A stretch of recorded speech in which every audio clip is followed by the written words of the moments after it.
Brendan, nice to connect with you. I just want to give some context to everybody here that is watching us. Brandon was referred to by a friend, a beautiful, luminous soul named Nina Starsong, who is an incredible human being, incredible woman on her own right. And she reached out to me. She's like, you know what? You should talk to Brendan. Brendan is someone you want to talk to. And I went, all right, let's see what Brandon's got. And we connected this past week, right? I think it was Thursday. Thursday, yeah. And I'll share with you my experience of where I was at, and then you can feel free to share your experience. But I got on the call with you, and what I noticed was a kind of a guarded feel initially, right? Like we were just kind of feeling each other out, and then as I was sharing things about you, I think you realized that, okay, maybe there's no reason for that. And, my heart's in my right place, or the intention is in the right place. And then, again, my perspective, we kind of blissed out for like an hour of conversation. And I felt like that could have gone on for many, many hours to come. And we could have shared so much more. And I thought, why don't we, you actually just said, why don't we, three conditions, right? Father's Day, eclipse, and what was the other one? The Solstice. Solstice. Yeah, thank you. Yeah. And I woke up this morning. You were the first thing.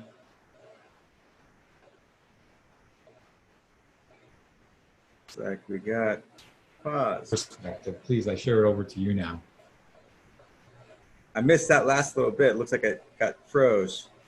Yeah, it spotty internet. So yeah, so my perspective of that was, I read that text in the morning from you, and it's like, wow, I never really thought about it to be that quick to do this call, but I'm always game for whatever shows up, right? Because it's such an important time of where we are, and I think you would agree, of where we are right now on this planet and what's happening.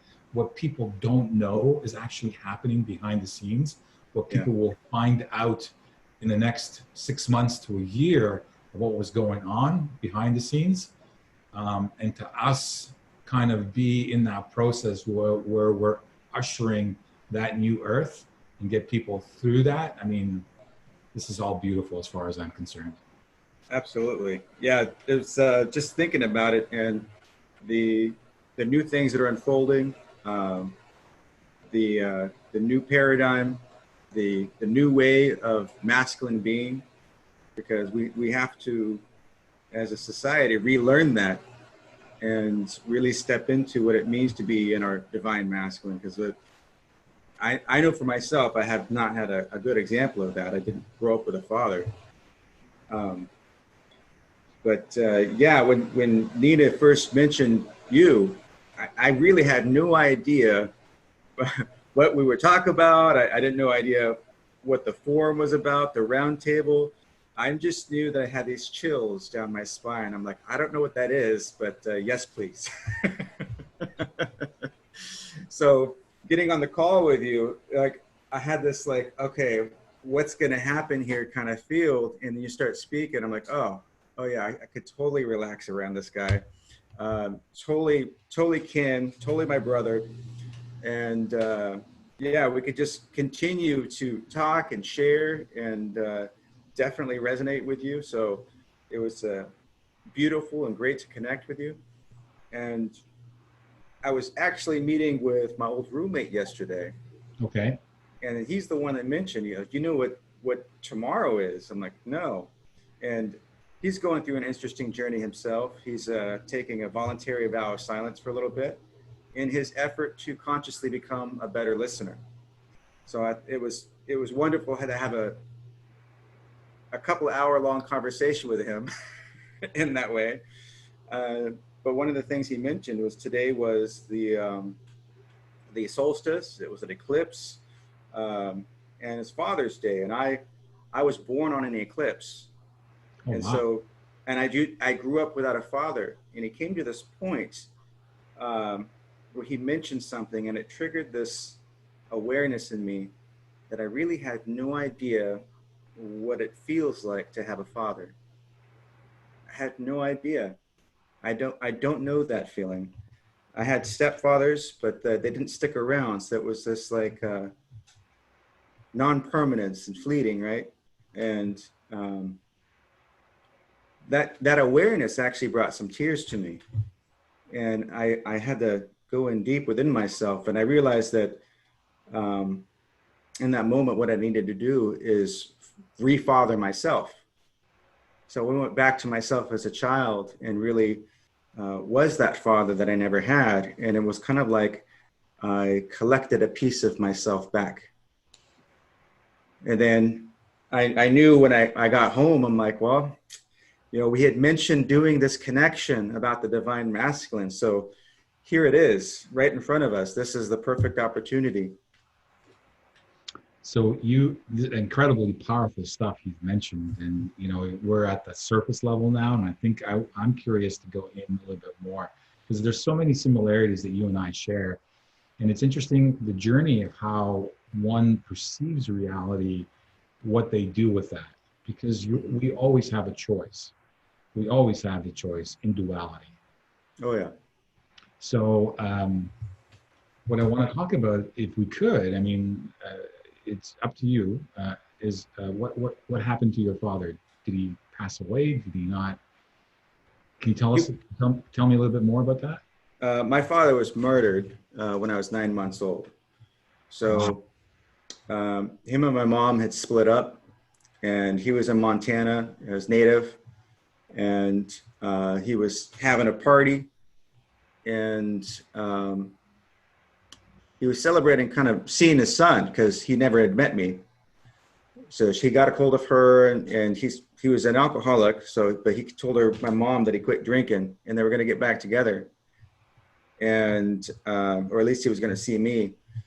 But during that process, somebody showed up at the place he was at on PCP, started shooting into the building, and they came out to the front door to confront them, and was shot in the head. So since I never really had a solid father figure after that. The next one, the next stepfather I had, he got multiple sclerosis. So, and it was the chronic progressive kind. So his mind wasn't there. I had a couple of years with him where I kind of got a glimpse of that, but it was kind of, I didn't feel like anything really stuck around for me, so I didn't really have that fullness of the experience.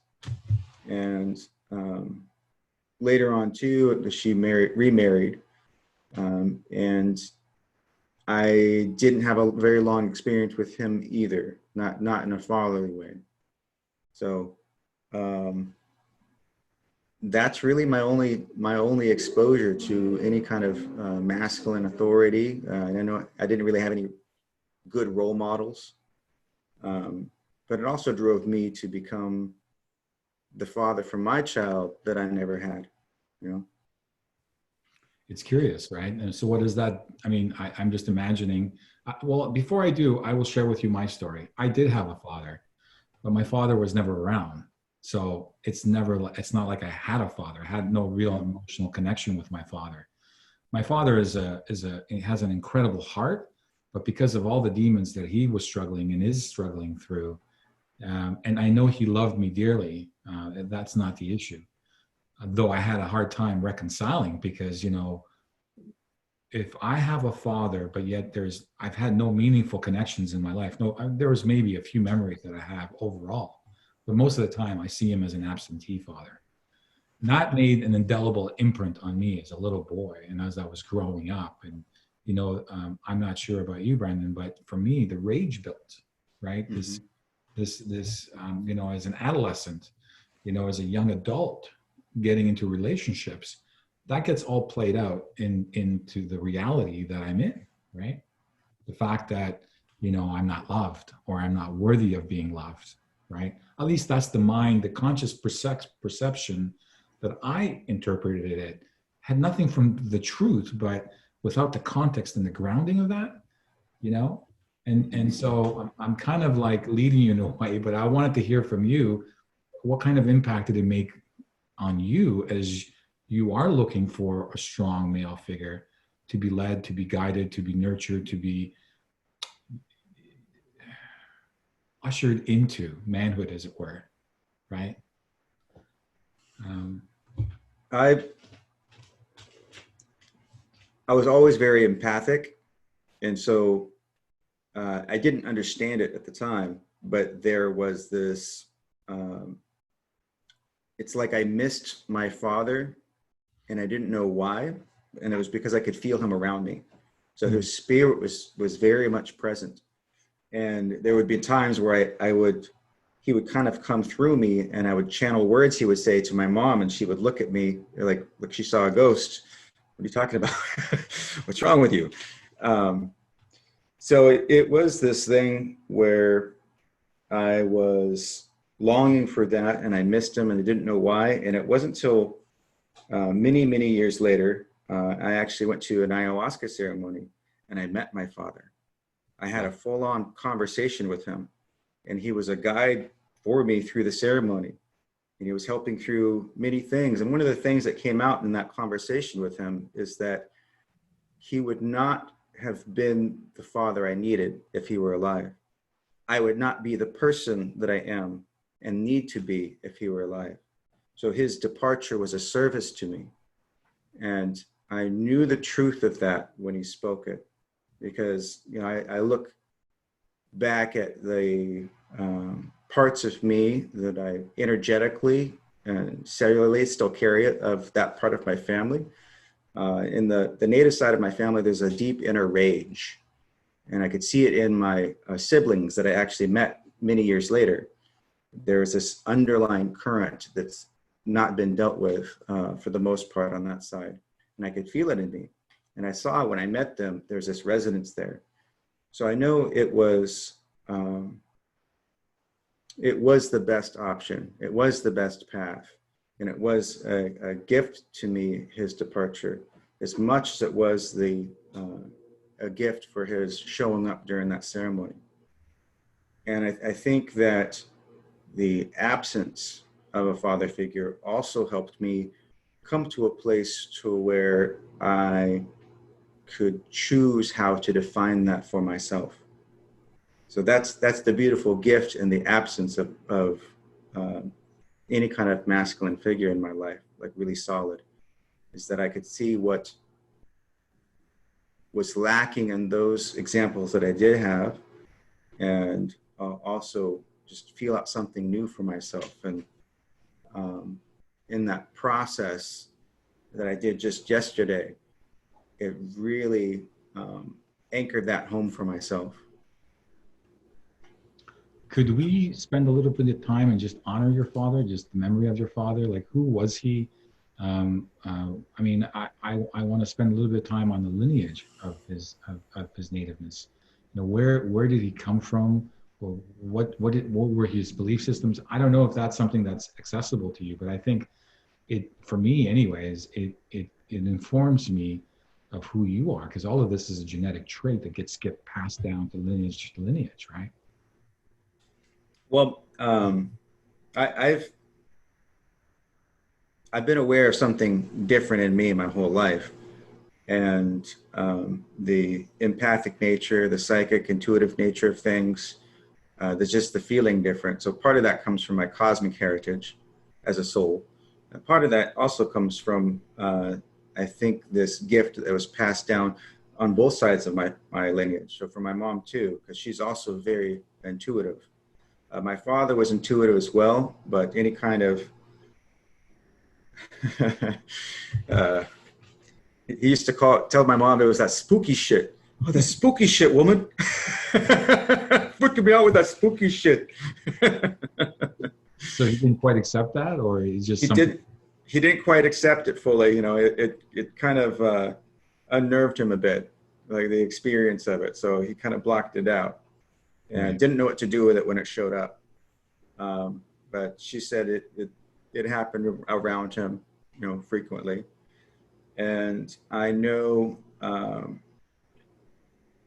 I've been told through my unseen counterparts that there are certain gifts I have that come from that side of things as well. Right. And so where did he reside? Did he reside in the West End? Did he reside in the East End? Um, West End of, Well, the U.S. I mean, oh, yeah. Well, his reservation in Montana. it was more. The Okay. Montana. The family lives in Great Falls. Okay, great. Majority of the family. Yeah. And did you manage to reconnect with the your greater heritage, as it were? Yeah, actually, it wasn't until many years later as an adult that I reconnected to that side of my family. Um, it was it was interesting and very um,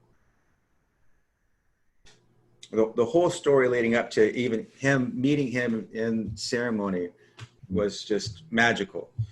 But me finding the family, I found this genealogist who was specializing in the tribe that I came from, which is a little shell band of Montana Chippewa, and reached out to her. And it turns out she was raised by my aunt. Wow. Yeah. So that was my introduction. I was like, well, this is meant to be. And then I knew up there, and a couple of years later, I met the family and everything.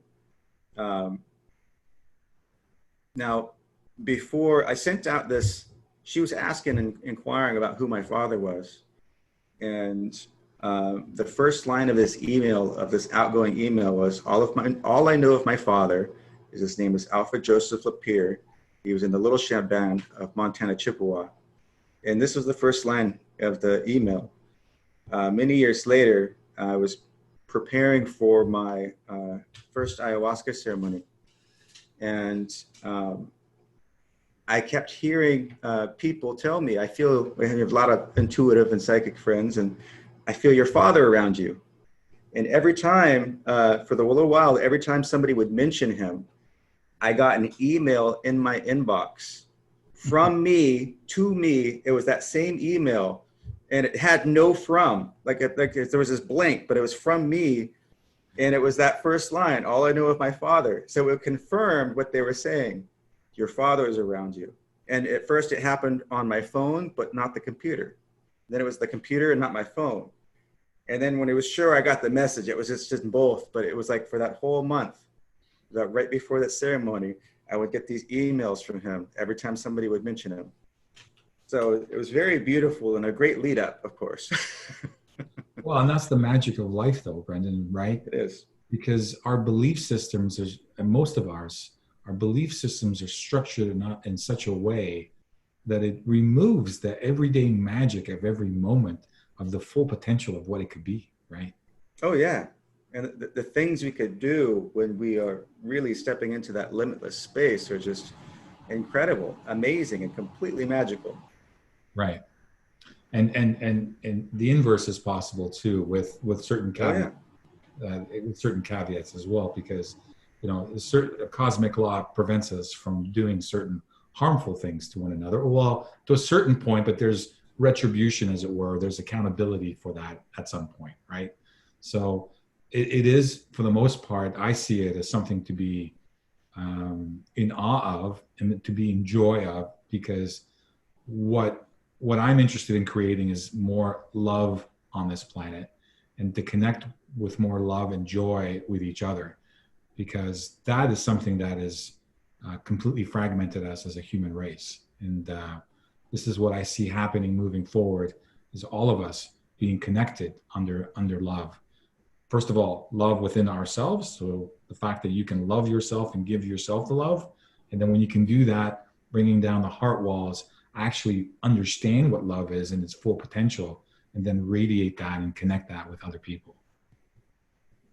And I like the perspective brought to this from, I don't know if you're familiar with Paul Selig. Of course, the guides. The guides. So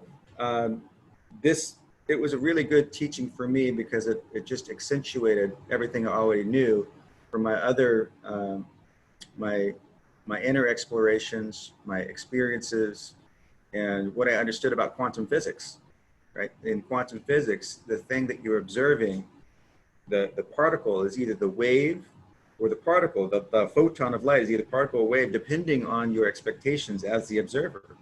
So everything conforms to your perception of it.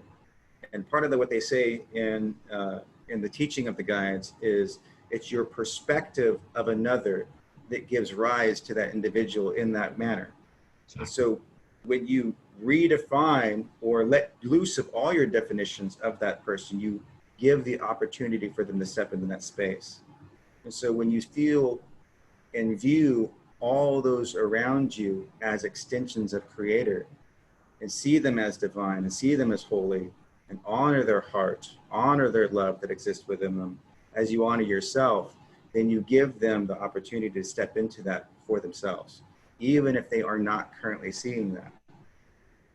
And I've had some experiences of this where I saw this person that I worked with in one of my jobs, and I could feel his lack of confidence in himself.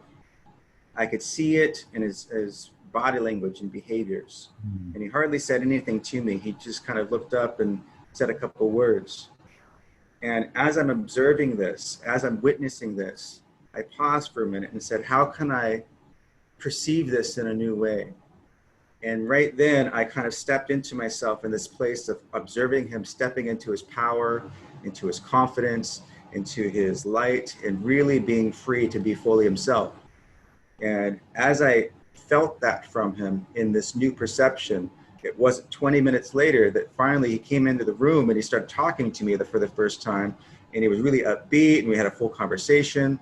And turns out he had an accent. He was from Australia. But it didn't happen until I chose to perceive him differently. And so when we start to do that to humanity as a whole, start to perceive that divinity with them, and start to see our unity rather than what makes us different, that's when things I think are really going to start to change. And we're slowly seeing that. We are. From my perspective. It takes us, sometimes we need to get to the extremes to get us back into the unity because of all the horror that happens. I want to unpack a little bit about, that powerful statement of perceiving and how, what you explained, Brendan, is incredibly powerful. And I believe we're incredible, powerful beings. But, as I share this with other people that may not be as conscious, we've been programmed in such a way to believe that we're not powerful at all. We in fact, we're meaningless. We're just, skin suits, essentially, right? We're nothing, right? And the truth is so much more incredible.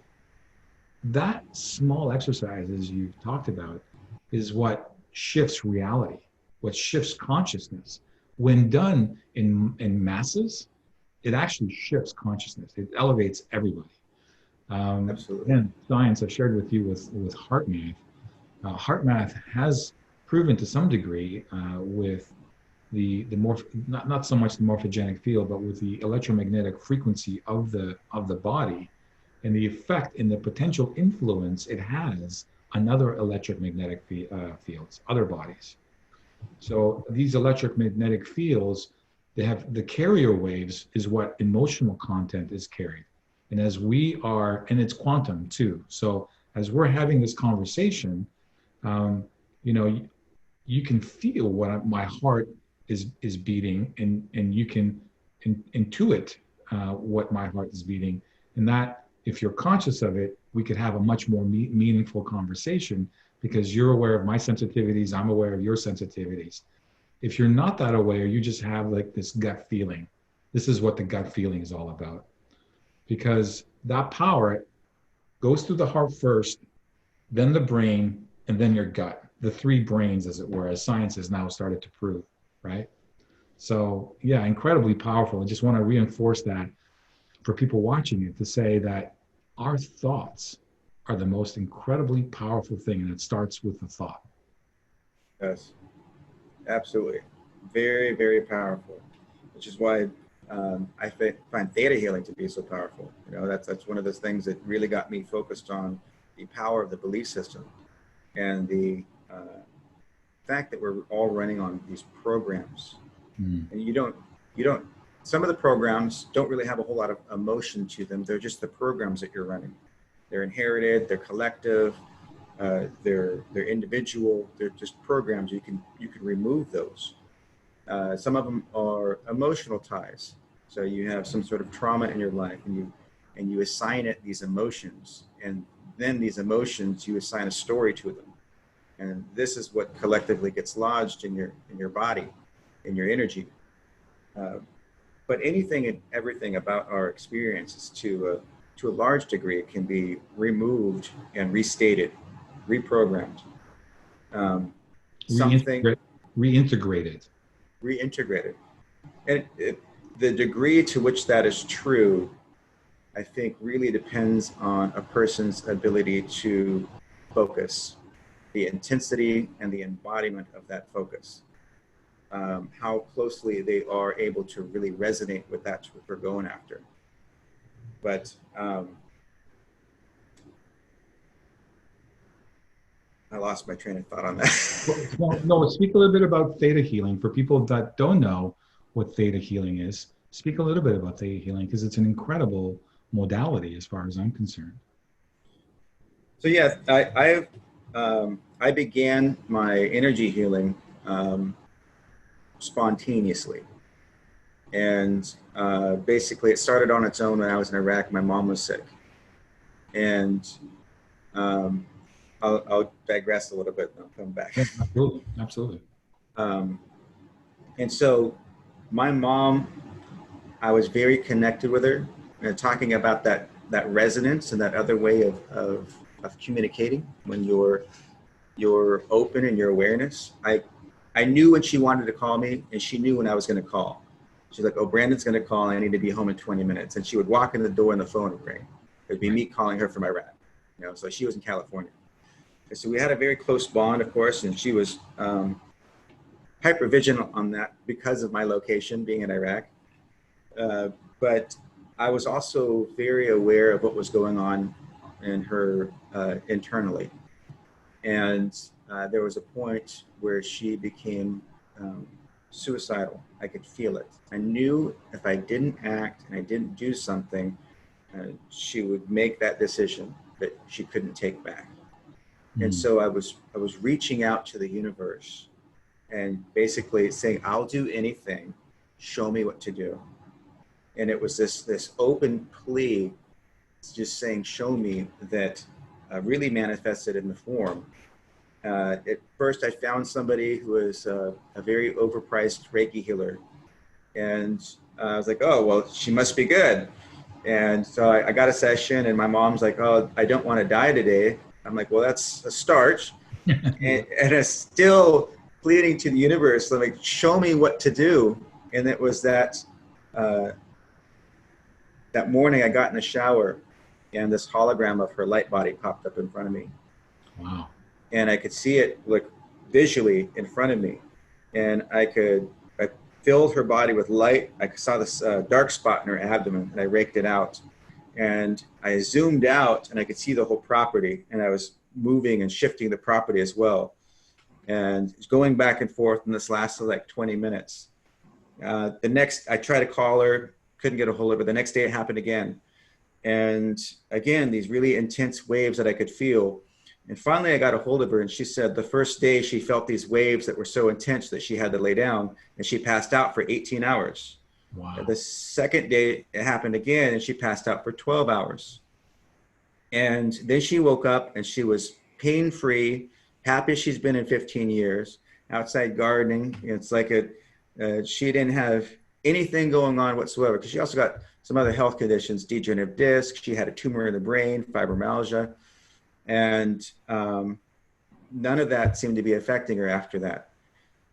But what I found, and it was what really got me into healing, of course, but what I found is that doing it this way didn't address the inner workings of the mind or the belief systems that were lodged in. So these other things started sneaking back up. These other beliefs started sneaking back up because they were not yet dealt with. And so slowly some of her conditions started to come. She never got depressed again, but slowly some of her body conditions started to come back because of those belief systems weren't contended with. And so that's where I really started to get into theta healing, because it starts talk about the structure of the belief system themselves. And then when I started addressing those things in conjunction with the energy body and the emotional body, then the lasting things, the things are lasting. They don't come back because you've addressed the whole being. So that's really what drew me to theta healing. It's a beautiful way, powerful way to address those energy structures and belief systems. And I find, because I do a bit of healing myself, and don't you find that disease is created with oneself, with your thoughts over long periods of time, structured thoughts in that way. You're building a relationship with your body in that way, good or bad, and over a period of time, you create that disease. And you create that disease for a reason. There's always a reason. There's always an understanding, because at that point in time, when you've created that disease and you know that disease, then you have a decision on what you're going to do with it. You're either going to be free of it, or it's going to take you. One of the two, right? Now, as simplistic as that sounds, I mean, I've heard of stories where there have been spontaneous healings. You know, my ex worked in the hospital where I had a nun come in with metastatic breast cancer. It was incredibly aggressive, right? And it looked ugly, and where all the doctors didn't give her too much time to actually survive. And she had to come back for a secondary examination. And upon the return of that examination, she was free of all cancer on that breast. And when asked, you know, what happened, right? Her belief system changed that, you know, and she believed it so deeply in that way that I believe that changed it. Now, conventional science, which in my view, and my only view, my personal views, is quite young. You know, they're like this belief system of science and its materialist aspect of it, and how we framed everything on this thing. I think that's going to flip upside down in the next little while, because we've got a piece of the perspective that I think is very, very small. And I think just like the spectrum of the spectrum of light, where we're in a narrow band of visibility, but the actual reality of light is actually much, much, much wider, from infrared to all the way to cosmic rays and everything in between. And I think that's really what we're going to start seeing in this new age coming forward. The technology is out there. The technology has been suppressed. Speak about that. What do you mean by that? Technology in which way? The awareness of the energetic aspects of biology. Quantum physics has recently come out more and more and confirmed the quantum interactions of biology, whether it be mere neurons or quantum entanglement. There's this resonance factor that occurs when somebody has certain kinds of emotions, that their body starts to act accordingly. It either blocks up the immune system or it opens it and frees it, depending on their emotions. So they're coming out with more and more definitive statements in those regards. But the technology for some of these things, for the healing aspects that is possible through energetic medicine, has been out for quite a while, going back to Raymond Royal Rife, who had his Rife machine. Yeah. And he was able to view viruses in real time and shatter them with his frequency machine. It was this plasma field that he put out that was able to vibrate them and shatter them like a crystal glass. So in that particular case, first the AMA tried to buy the patent and the rights to it, and then he wouldn't sell it. And after he wouldn't sell it, then they imprisoned him for fraudulent medicine, fraudulent practices. So that he got put to jail after they wouldn't buy it from, he wouldn't sell it. So normally if something something's fraudulent and it doesn't really work, they wouldn't try to buy the patent. But there's been many cases of stuff like that since then. Well, and there's much more incredible technologies that we could probably tap into, maybe not now, but that I'm aware of, that, cellular regeneration, for example, I'm aware of people losing a limb and regenerating that limb. Yeah. It takes a longer time, but just like the salamander, when they cut off parts of their extremities, I'm aware of a YouTube of a young boy regenerating his limb, or I was, and many years ago, and I saw that with myself. It's a much slower process, but it still happens, right? We have that ability. We do have that ability. I've seen 3 different ways of that occurring. No kidding. There's the consciousness way, where occasionally it just spontaneously starts to happen and nobody understands why or how for this particular individual.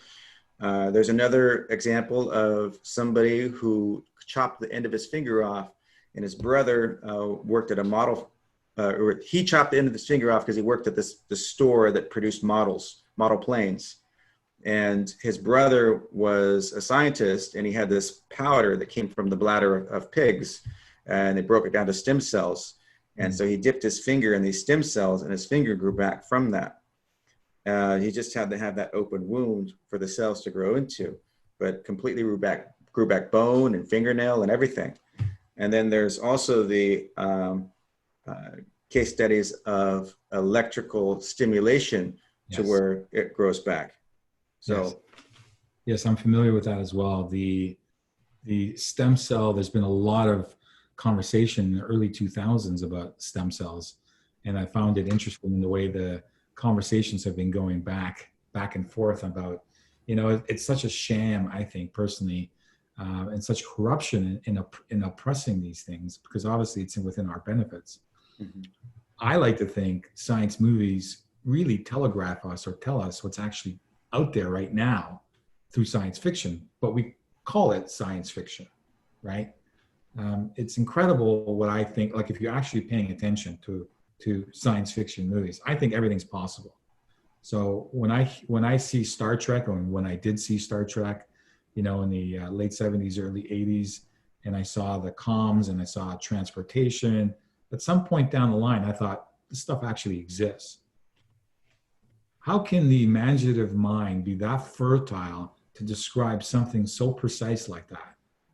I find it incredible personally. I think there's many ways that this stuff that comes in. Some of it might be from soul memories, right? You have these experiences in other lives and other existences, maybe other planets or something that it kind of rings through the person. Some of it might be ideas circulating the consciousness that somebody kind of taps into. And some of it might be actually things that are leaked from those might be maybe in the know. Whether they know how they know or not is a completely other story. But I know for myself, I often get these like just spontaneous epiphanies about a thing, and I understand how it works or could work. And one of the times I had my mom in front of me, and I knew she had a tumor in her brain, and I had this idea about a machine, and the machine would basically take a holographic imprint of the person, and you would interact by kind of zooming in, and you could stick your hand in the hologram and it would affect the person. So through this quantum entanglement, because it was this mirror factor. And then I understood at that moment, like I can do that just with my consciousness too, because I can see holograms. So I put my hand on hers, and all of a sudden a hologram of her brain showed up, and I was like, whoa, and I zoomed in and I saw the dark spot, and I put my fingers in there, and she could feel my hand in her brain touching that spot. And it was very shocking to her. But I bring this up because it was many years later, after having this thing that occurred that I thought was spontaneous, that I thought was like, oh, I have this great idea. And somebody on one of these disclosure shows started describing something just like that, a machine that does just that I was describing. I was like, well, I'll be damned. So what went through your mind at that point in time? At that point, there was this thought that maybe I've seen more than I remember. Of course. Yeah. Of course, because I really do believe it's a, we're born into this life and there's amnesia, and the whole point of this life is to actually remember who we are, truly are, and remember where we came from. And that is a much more incredible story, because each soul has its own journey, and it all has its own magnificence and skills and tools. And that's the magic of connecting with people and connecting what all that is, right? Mm-hmm. Absolutely. Yeah. So, and more of this, I believe, is coming out now. More of this can't be suppressed anymore. More of this is actually believable to people, right? Because I think people are just fed up. I feel like people are ready for a new way of being. I kind of see the technology and where we're at, where before we're at a certain level and you have these spikes in technology. And those spikes, because they were so out of the ordinary, were easier to be suppressed.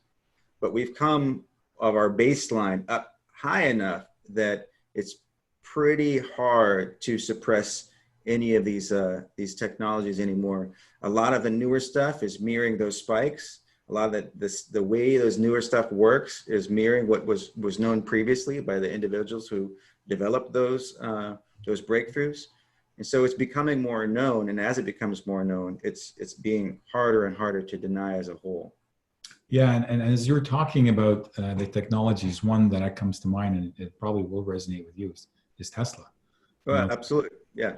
So through the late 1800s, and the way he accessed information and the way he speaks about, is the way you just spoke about it. And that's why I kind of resonated with it, because he talked about the same thing. Whatever solution he brought, he actually saw it. He was in it. It was more than a visualization. It was crystal clear. He knew it. And then he started to draw everything out. And, we know the story and how it ended, and it was tragic. There's interesting sides that could go into as far as, him figuring out teleportation and time machines and all that other stuff that comes with it.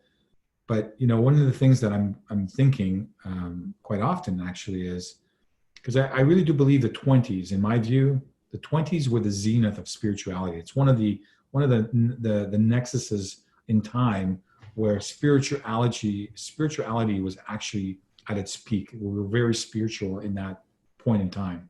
There were a lot of individuals that kind of brought a lot of that spirituality in. A lot of important things happened at that point in time, but again, it was suppressed. And I often think about, what kind of world we have lived right now if Tesla was allowed to bring all of his technologies in. Yeah, the timeline would be completely different. And it's hard to say what exactly would have unfolded. I mean, in astral experiences, I've had glimpses of something that could be akin to that. Yeah. But yeah, it's hard to say, because there's the fact that he wanted to give electricity away for free, make it accessible to everybody without payment. So all their homes out there, nobody would be going cold. Nobody would be without warmth in the winter. And cars that would run for 10 years on these little rods that he put in the car, probably powered by that wireless transmission from the tower. But yeah, that you wouldn't need gas, you wouldn't need oil. So our dependence on fossil fuels would be gone too. And so if we don't need to strive to live, we don't need to put all our efforts just to make ends meet, what else would our attention go to? What beautiful creations could we make if we could pour ourselves into our purpose freely, as a nation, as a country, as a world, a whole humanity? What would that look like? Well, and that's been the division. That's why we've been fragmented. And that's Mm-hmm. why we've been divided, because collectively we can do the impossible. And it just takes, it's a choice. And what I say, it's a choice of fear or love. It's that simple. And all that comes from those choices. So, and in being of service to each other, right? I look at everyday world, and it's so funny now. We've been locked up for 4 months, and I think we're kind of forced to look within. It actually, the plan went sideways. The unintended circumstances where people have become more awake because of that, and it's like they've made decisions, they've made conscious decisions now of how they want to be, right? Because I had a corporate job, and I would wake up, I had a family, I had all that stuff, and my kids, and they're all important to me. And I would wake up in the morning, I would have my coffee, I would drive in my car, I would go in traffic, I would go to work, I would get triggered by all the drama. I would be depleted at the end of that, go back into my car, go back into home, have my dinner, and repeat and rinse for a lifetime. Yeah. And at that point in time, I'm like, how am I serving me? How am I serving myself? What's my gift? Right? Because I believe we're all born with gifts. And it's our job to discover what those gifts are and to share them freely, to share them with humanity, because I can share my gift and you can share your gift. It makes this world a brilliant place, right? So I think this is the unintended consequences that it's about to happen. And I know my process. I can tell you about my process. As I left that corporate world, as I've made decisions to come out of that, as I was terrified of how I'm going to make my money, how am I going to survive? That's what drives everything, right? Survival. It's a different way of being emotionally wise. It's a different way. And if we can think about what we just talked about earlier, your emotional states drive your reality, right? And the more you are in those emotional states, the more you're distracted. And it's all about the distraction, right? The more you're distracted, the more you're coming away from your presence, the now moment. This moment is all that exists, right? And it's worked for most of us, but now I think people are really taking and understanding and making decisions, as difficult as they may be, because it takes tremendous courage to say, you know what, I am going to embody that highest self of who I am and move forward on that and share freely. That's incredible. I want to support more people like that. I want to have communities like that where we can all support each other that way.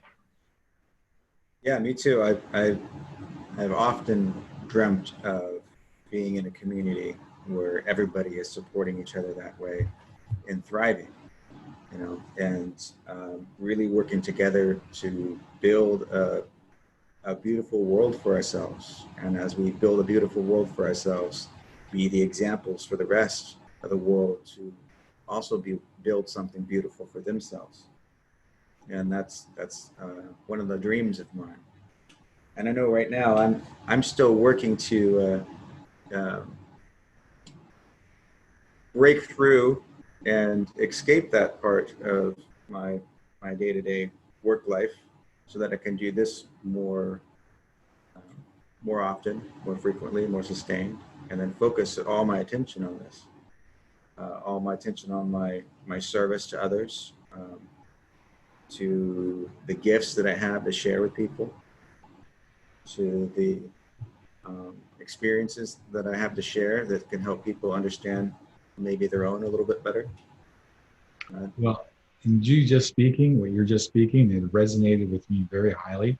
So for all listeners right now, viewers that are watching this, I'm going to leave your contact information at the end of this.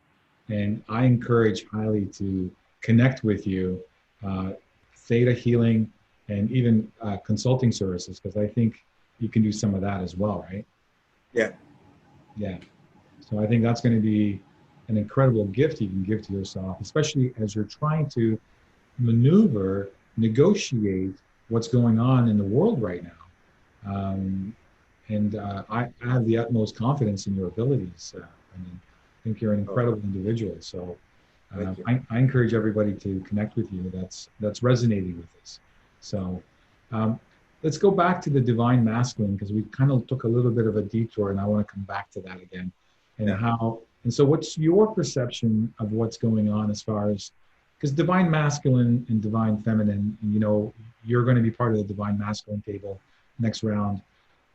That's just an energetic form, because we embody both of those principles, right? So talk to me a little bit about what it means to be in a divine masculine energetic field.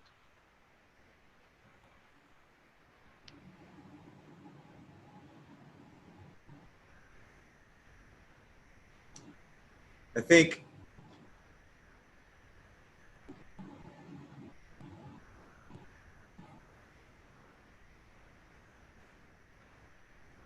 a part of that has been very um, difficult for me to fully kind of put my complete understanding and words to for a very long time. Okay. And so many right now are kind of confused as far as what the masculine even is anymore. Yeah. And um, for a while, I had this, not intellectually, but I realized I had this energetically, that my masculinity was tied up in my sexuality, Mm. right? My ability to be a man, right? And um, it was this distorted view, this unhealthy view, because what does that mean? Not only are you devaluing yourself as the being that you are, as the spiritual being that you are, but you're also saying that in a way that you're devaluing the other person because you're deconstructing them to this physicality, Yes. which is what the real uh, problem with like pornography is you're not viewing the person, you're not viewing the being, you're viewing an object. You're creating an object out of another person for your own personal satisfaction. You're not connected heart to heart to really feel the fullness or the consensuality of that being in your connection. And that's not really what the connection should be about when you're really embodying your masculine. Your masculine is this place that is, it's a wise place that comes through you. It's a nurturing place, not in the same way that the feminine is, but in a way that is gentle and protective. It is um, it is a guiding force to move you forward. It is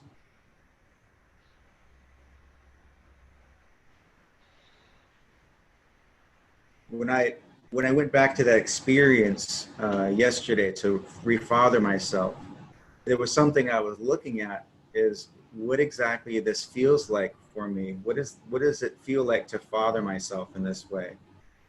And um, only having really had the feminine as an example of a parental nurturing, it was very different to have this masculine feel for myself to nurture myself from.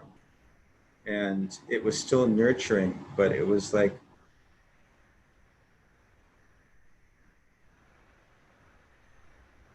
I don't even know the words to put on it, because the feminine is this watery place. There's this emotional place. It's this womb place, where the masculine is kind of this arching over and this watchfulness. At the same time, it's also nurturing, and this love that emanates from that, but it's just in a different way. I see it the same way, actually, Brendan, and I really do agree with you that words tend to bring more division as we put them out of our mouths. But I'm going to do the best part I can.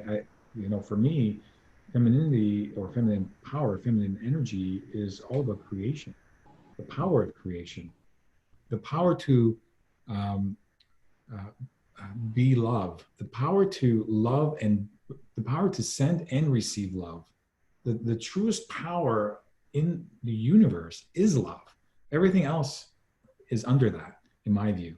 And feminine energy is the embodiment of receiving and sending love.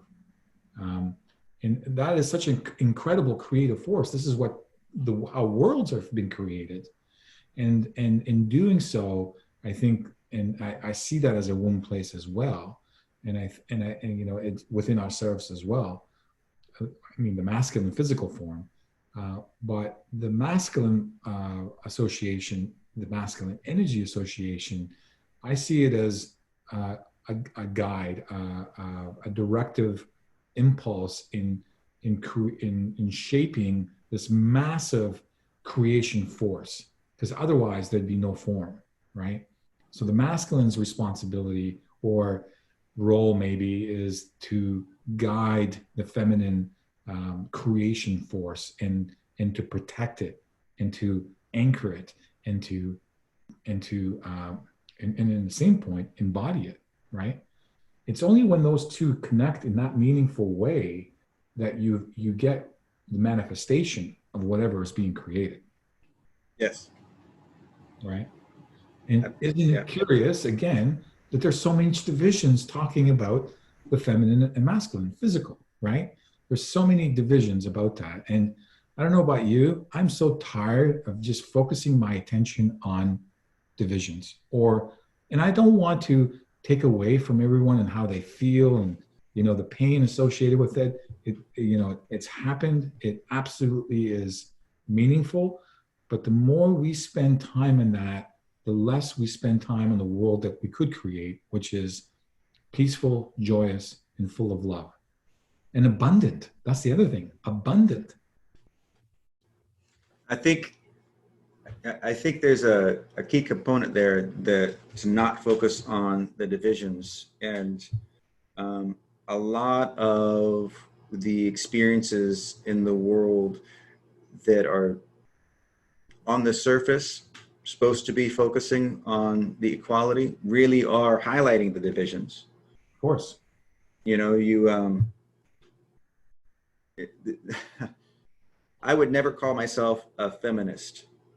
I think the word itself is a separative force.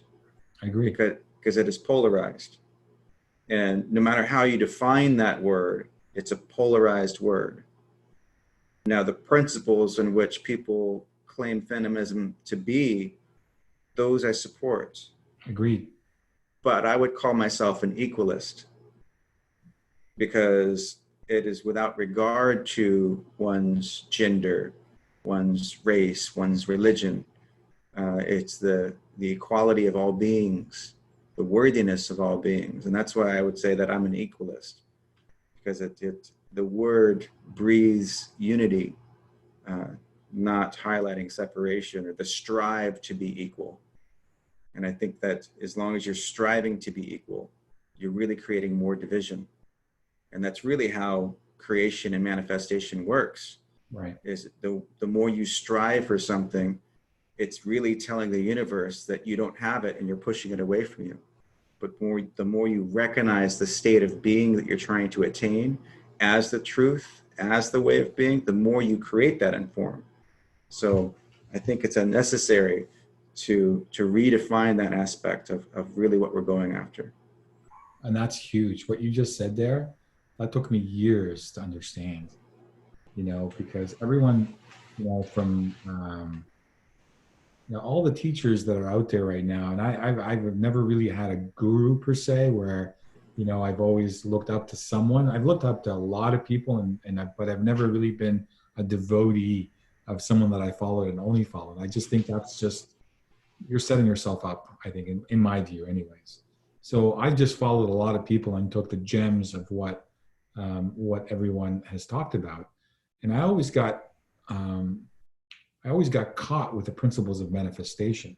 You know, you can visualize it, you know, you can have it in your mind, and then, you know, it'll come to you. But there's so many key components, the emotional content associated with that, right? Because that's massive.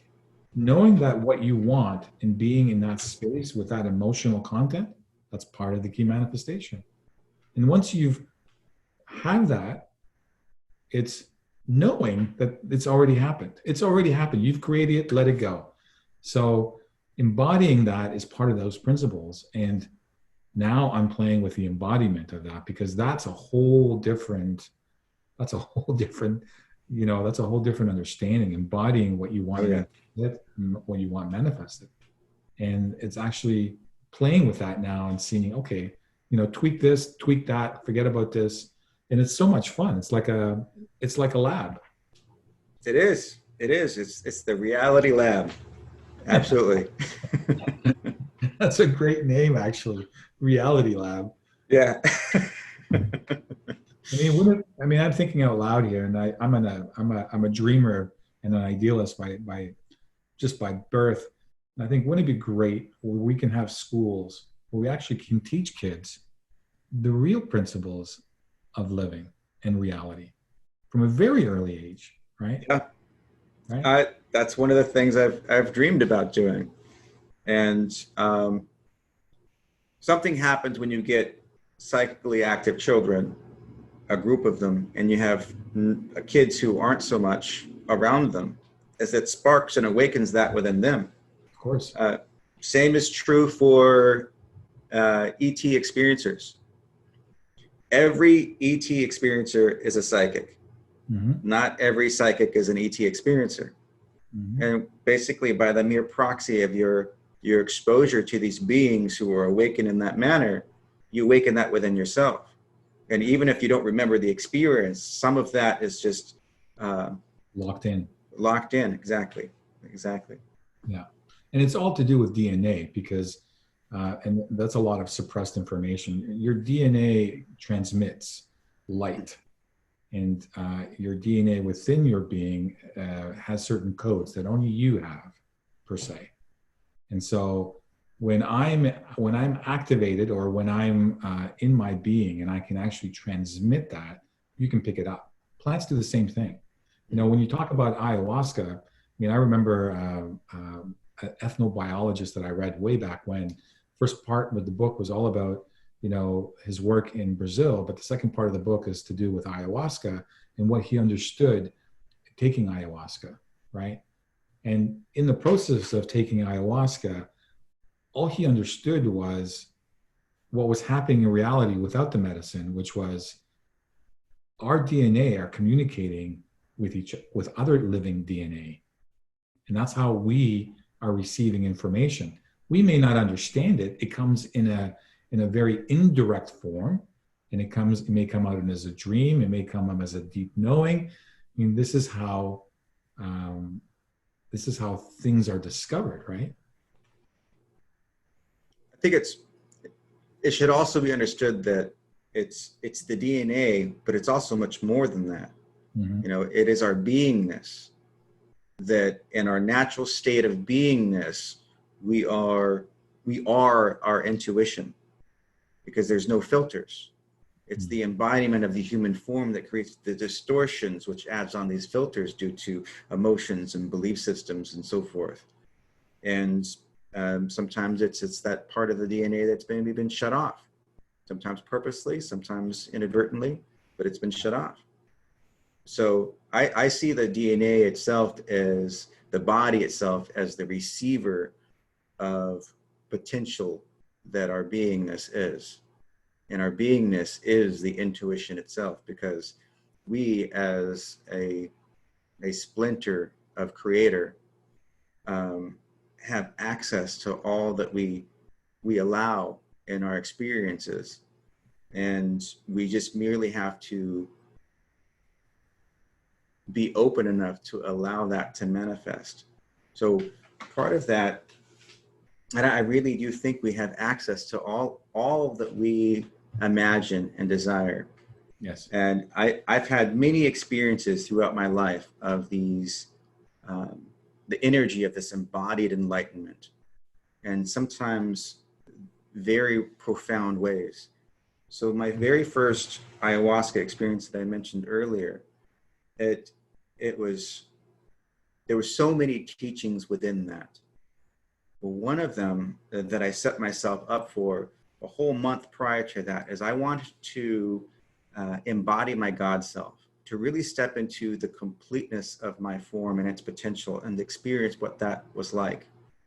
And so the first part of the ceremony, I was doing a lot of purging these parts of myself that were encumbrances to this experience, purging the parts of me that has distorted my field or me in various ways. And my father was there as a spirit helping me through those pieces. Can I just, I want to ask, because this is such an important point that you're talking about, purging. How difficult was that for you as you were doing that? Well, ayahuasca is a very physical purge. So the difficulty lied with that. And what I found in that purge was that it wants to come up one way or the other, top or bottom. No, I get it. Yeah. And my father told me, you have to purge one way or the other, but choose your method. Because I was trying to move it energetically, but it was so lodged within me that at that point when I was trying to move it energetically, so I didn't have to get up out of my seat, it was just not moving. And it's just, okay, I'll take the easy way out and then choose your method. So I went to the bathroom and that was that. So I fought with the purge until I surrendered to it. And it's the surrender that freed you. It was the surrender that freed me. And then it was just easy and natural and done.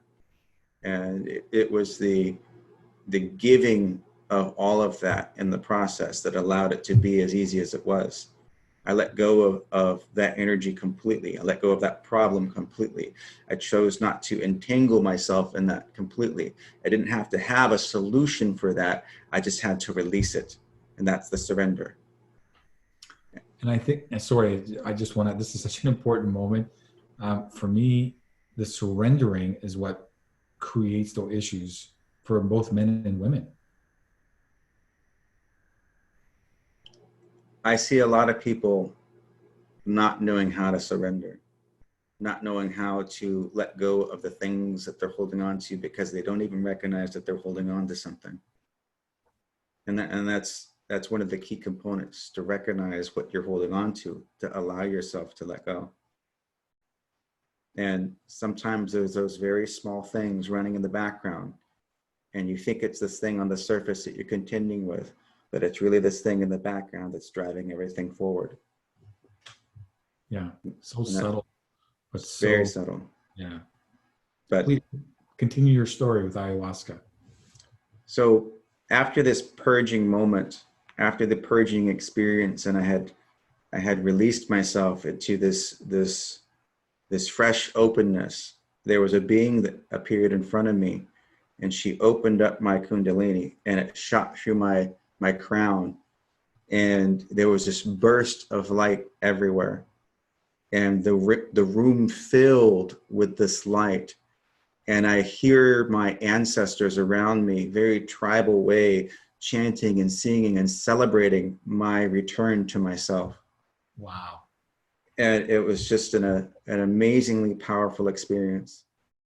In that, I recognized my ability to merely focus on anything that I chose to focus on.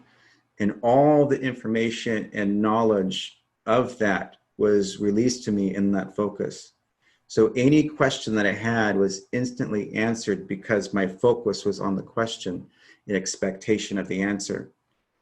And so I looked at so many different things in my life, and just received these downloads of information surrounding those. I was moving myself around in the people in the ceremony and helping them release things as I recognized things within them that they were struggling with. And I came back to myself. And then, so in this awakened state, there was also the point where my closet appeared in front of me. Okay. And there's this hologram of my closet. I'm like, what is going on here? And I watched it for a little bit. I was smiling. I'm like, all right, it's time to move on. And I put my hand up and I swiped it away. And I saw it kind of burst to the side. I didn't think anything of it. And my understanding at that point, I was just merely interacting with a holographic representation of that. In the morning when I got home, I had went down to my room because I was 2 hours away at this Zoom. When I got down to my room, and I saw my closet had exploded all over my room. And yeah, and then the knuckles of this wardrobe, that rolling wardrobe that was supposed to hold 500 pounds, the bar had burst horizontally straight through. So it was such a force. I exploded that thing with my visual, and then contacting it with my hand because I was just trying to move it out of the way. Well, it moved. And but it was a very real example of the potential of your manifestation, of your visuals, of making that imagery real. In the morning too, like people were going around and sharing, talking about this being that came in them and helped them release these things they were struggling with. And I just sat there and I realized after each of them shared that had this being, that it was the point where I was going in and helping them. And it was a really powerful experience because it truly showed me the capabilities that I didn't even know I had at that point and what's possible. And I believe that 100%, Brendan. And, you know, as more of us begin to understand that, or some more of us were aware of that, I can tell you a little bit about my experience. I resisted a lot. I resisted a lot of coming into the light or coming into the presence of coming in front of a camera because of all that, what that means, right?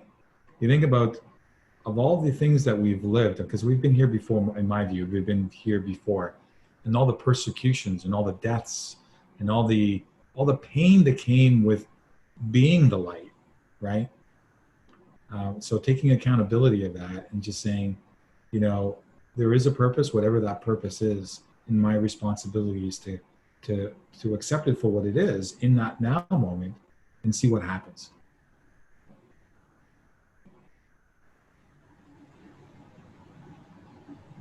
I think that's the key too, is really, and I actually just heard that same message this morning when I was listening to Realization, one of Paul Selig's books. Okay. And it was contending with the now moment. Don't put off those things to where you're dealing with yesterday's problems today. Deal with the energy as it arises in the now. Because anything that you're feeling uncomfortable with, if you deal with it now, you're now free to live the next moment. And being the best possible you can be now. How many, I mean, again, I'm a living example of that. I don't release anything in the past anyways. I was, no, website has to be perfect. No, this has to be perfect. No, there's certain conditions that need to happen in order for me to do this, because that's the way it needs to be, right? That's the control mechanism, right? And what's happening in that is you're preventing your gifts from being out in the world. You're preventing that presence, that your beingness, for being in society and that gift being absorbed by the ones that actually do need it, right? So your only role, your only responsibility is just to be, as simple as that is to be as magnificent as you can possibly be. Yep. And the universe will rally around you. The more that you can shine that light, the more that you can be, the more magic happens around that. Very true. And the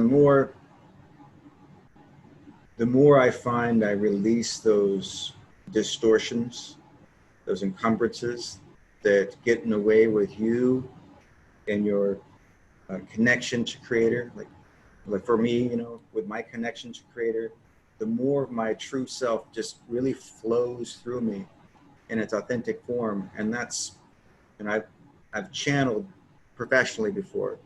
I've of course done psychic readings and all this, but when I release those encumbrances, those distortions, those ideas that I am separate from Creator, the ideas that I am less than or unworthy in any way, when I release all those things and really allow the fullness of myself to come through, that's when the experience of that God self manifests, where the untapped wisdom that you realize, it doesn't really come from you, not in the human form, but it comes through you from that greater part of yourself.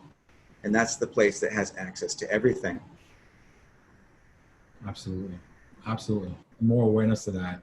And I think it's so important that the small population that have already gone through that, have lived through that, and we're seeing the second wave being activated now in July, and there's a third wave that'll be activated back in December. All of us eventually will be fully awake with all that is within us. But with some of us, waking up from the deep sleep is incredible, right? It's an incredible disorienting. You know, I always go back to that Matrix scene of Neo waking up in his pod, you know, unhooking himself from the tether that was his pod, and then looking all around in the full reality of what he has been, what he thought he has been, and what he is now. And that's incredible shock to some people, right? It is. It definitely is an incredible shock. And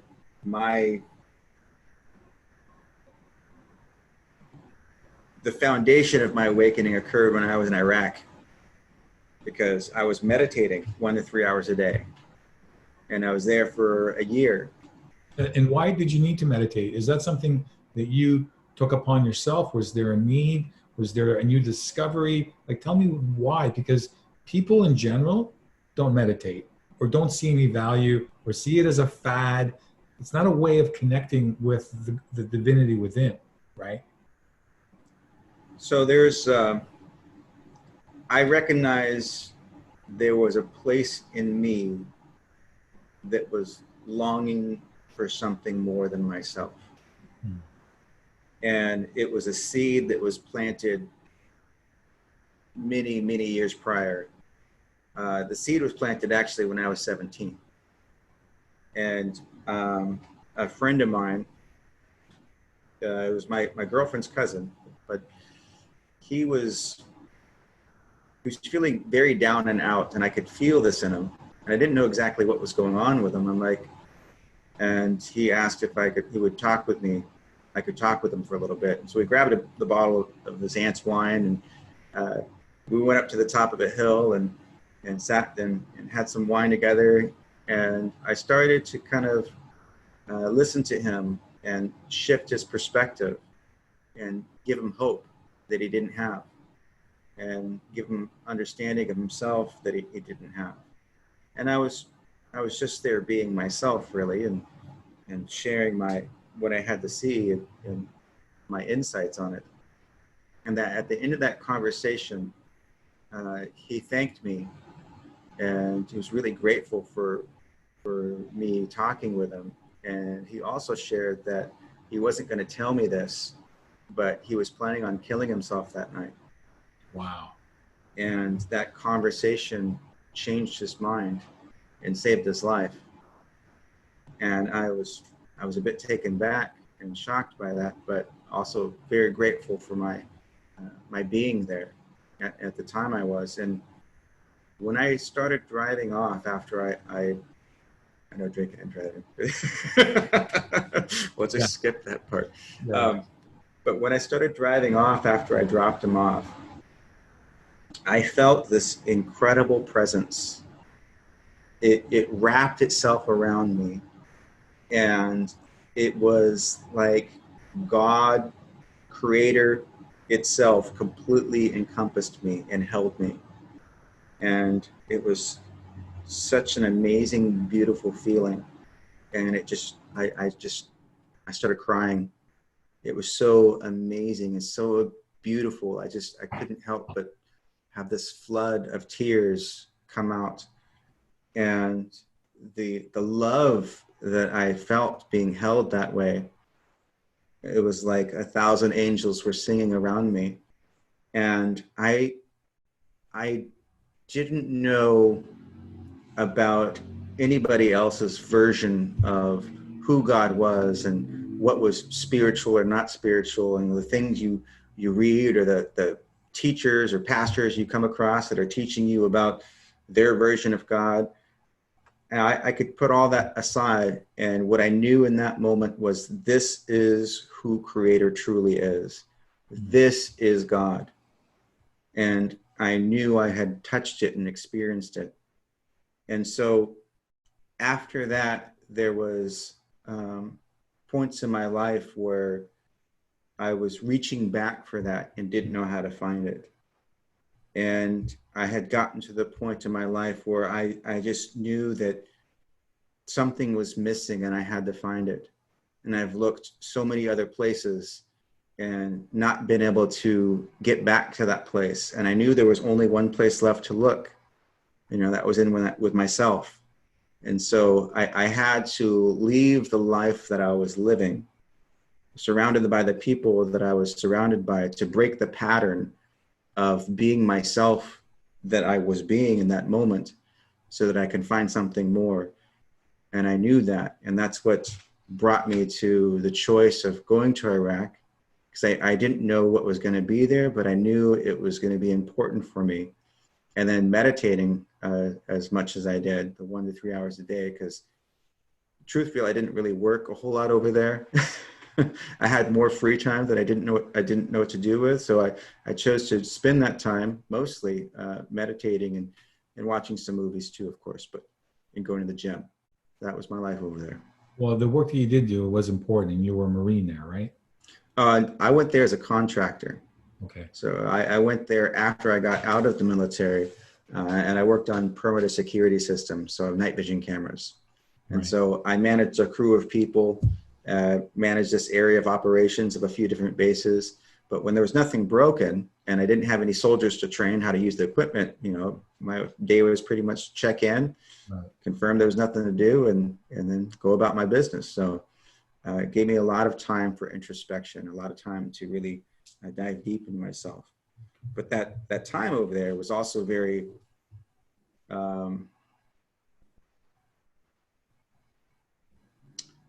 there was moments I felt crazy. There was moments Because there was information coming in that was so out of the ordinary that I didn't know what to do with. I didn't know what to do with it. I didn't know how to relate to it because of the information that was coming in, and the things that were happening in my dream time and the astral experiences that I had when I was over there really started to ramp up. And I had one person I would share them with, and he just always laughed and looked at me. He's like, "What are you going to share now, Brandon?" I'm like, "Well, check this dream out." And yeah, I even had a being appear in my room when I was over there, and I didn't know what to do with that either. And when I asked telepathically, "Who are you?" And the response I got was like, "Okay, yeah, I'm going back to sleep." if you don't remember who I am, we've got bigger problems. Well, it was a silhouette. It was a shadow being of the silhouette. And I rolled over, and inside this locked room, padlocked from the inside, there was this being standing there. And telepathically, I was, "Who are you?" And I was very calm. And then he said, "I'm a junior officer in the Galactic Federation." I'm like, "Okay, that just sounds crazy." And I rolled over, sat there, thought about it for a minute, and I looked, and it was gone. I was like, oh. Yeah. Well, these are important moments in our lives as we expand, as it were, right? Mm-hmm. Getting in meditation, certainly 10 minutes for some people is too much time. As you get into 30 minutes, then you start kind of pushing it. But going into an hour to 2 to 3 hours, you're relating to time and space in a whole different way at that point in time. Oh yeah. Right. Yeah. There's you're not even here. You're not embodying this beingness. And you've gotten there because there's this moment where like it clicks and there's this expansion. Exactly. And like there's this release of things, and suddenly like everything opens up. Yeah. And that's, I wish I could, we're talking about it, and I don't know what the reaction is with people, but again, it's the work that needs to be done is always within, not outside of us, right? And, Mm-hmm. regardless of all the rewards you think the outside material world brings, and there are many. I mean, this is why we are in the form that we are, because there is sublime pleasure within the material way. But we've forgotten the interior landscape as well. And those rewards, actually coupled with the external world, produce a much, much more fulfilling life, a much more caring, compassionate, and kind life. And it all starts with you taking accountability of you, going in those interior, this rediscovering you in order to build that better world, if you're so inclined. I think for me, a lot of the richness came when I began to truly recognize the creator in everything. And so no matter what I looked at, I recognized it as creator and as this vibration and extension of self. And as it was an energy and vibration and extension of self, I could also choose to recreate my experiences in a new way. And this is what the guides talk about, is uplifting something by your purview, choosing to see it as divine. And so that's really when you can get in that space of total beauty and see the divine in the bee attending to the flower. Yes. And that becomes fulfilling, because you are recognizing that the magic in that moment, in the seemingly mundane.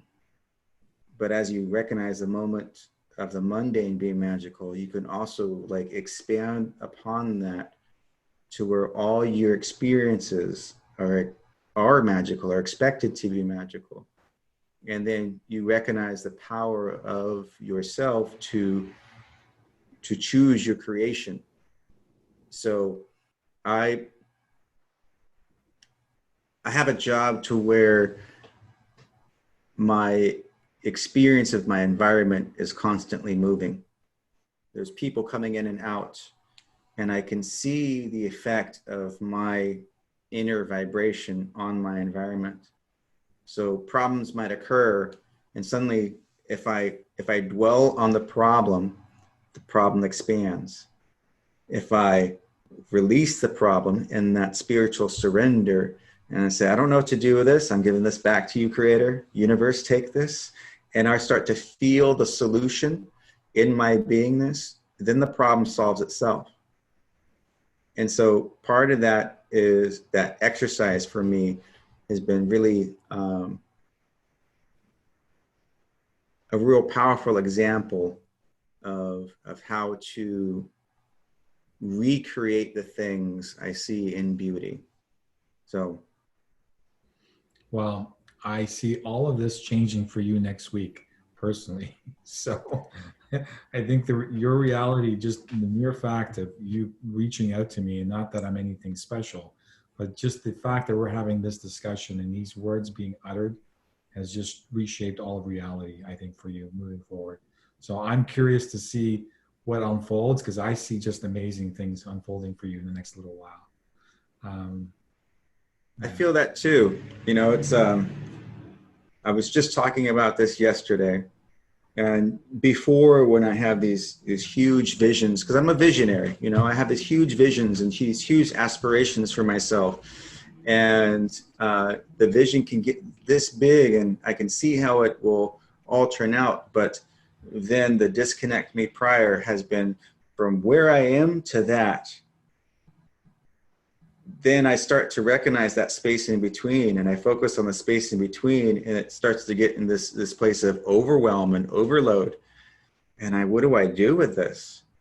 And part of this process of really surrendering and trusting creator to bring the how to me is to not focus on the whole space in between, but to hold this overarching vision and see that step that's right in front of me. And to just be you. right? To embody the full essence of who you are. As I said earlier, in my view, the more that you can surrender to your divine essence, the more that you can um, shine your luminosity, the more the universe brings those opportunities and those moments and those people, those whatever you want to take. Well, seeing that step that's right in front of me, though, is part of that. Um, I don't know how this is going to unfold. Right. I don't know where it's going to take me. I know the overarching vision that I hold, and that feeling of that energy in my being. But I also know that that step in front of me is that tingling that went up and down my spine when I knew I was supposed to talk to you. Yeah, yeah, yeah. It's like, you know, I went through that myself as well, still going to some degree.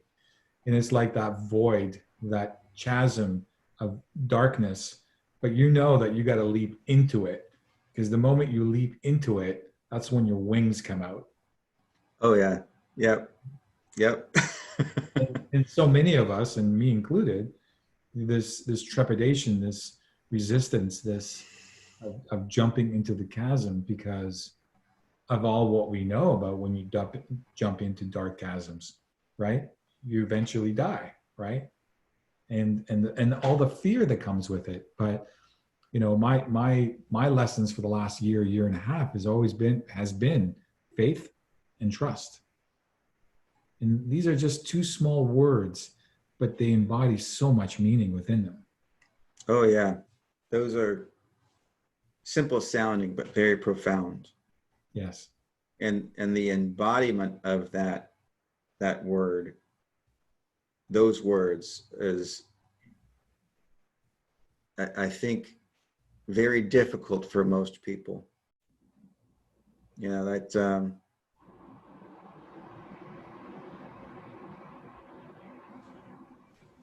one of the experiences I had in another ayahuasca, I've done many ayahuasca experiences, but one of the experiences I had in another one was that experience of embodied trust and surrender.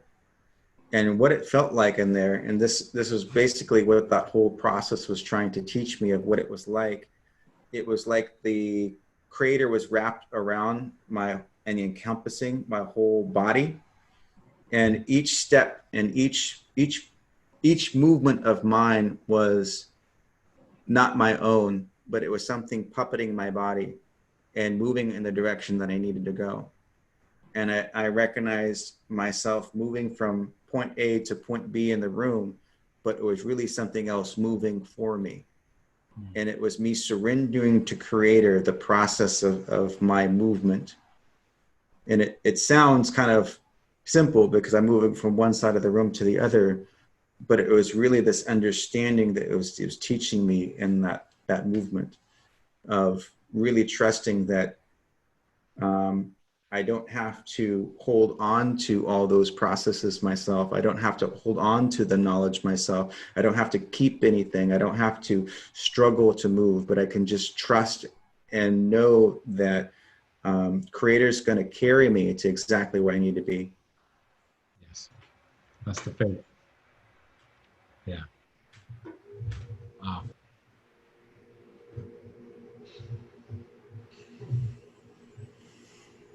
Incredibly powerful conversation, Brandon. And I'm looking at the time. It's close to an hour and 40 minutes. Oh wow. Okay. And you know, I'm just I want people to take the most that they possibly can out of this. And so, tell me if you feel anything's like if anything more needs to be said, or if you feel there's something more that be said. I welcome it. I don't want to. I honor it. But I'm also conscious of the time as well, and people's ability to latch on to, you know, bite-sized things, as they were, right?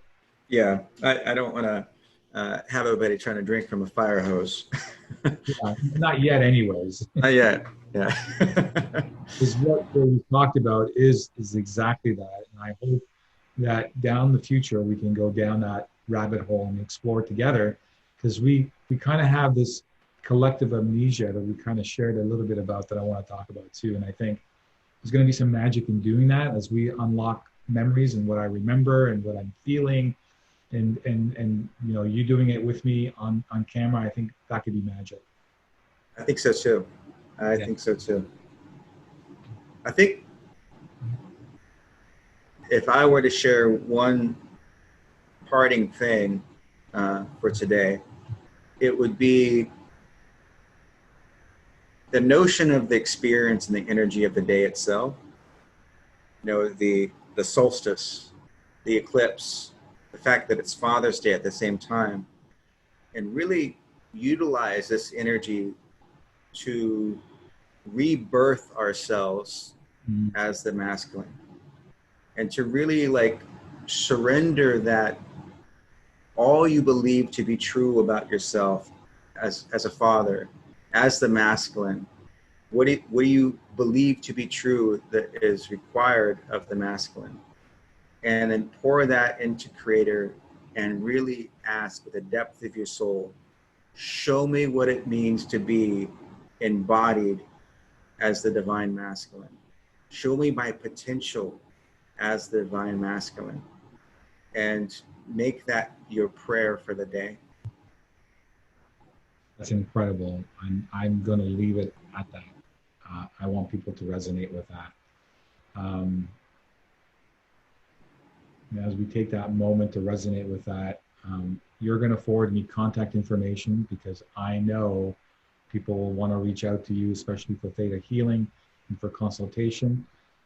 I strongly encourage to get in touch with Brandon as well. And I'm looking forward to continuing the conversation with you, and I'm looking forward in your contribution to the Divine Masculine Roundtable, Brandon. I'm so honored and grateful for your presence for this hour and 40 minutes. I love you dearly. Thank you. Love you too, brother. Been a blessing. Thank you for connecting. Enjoy your day. Many blessings. And to all the viewers, enjoy the blessing, the day, the moment, the present now moment. I love you all. Thank you. Love.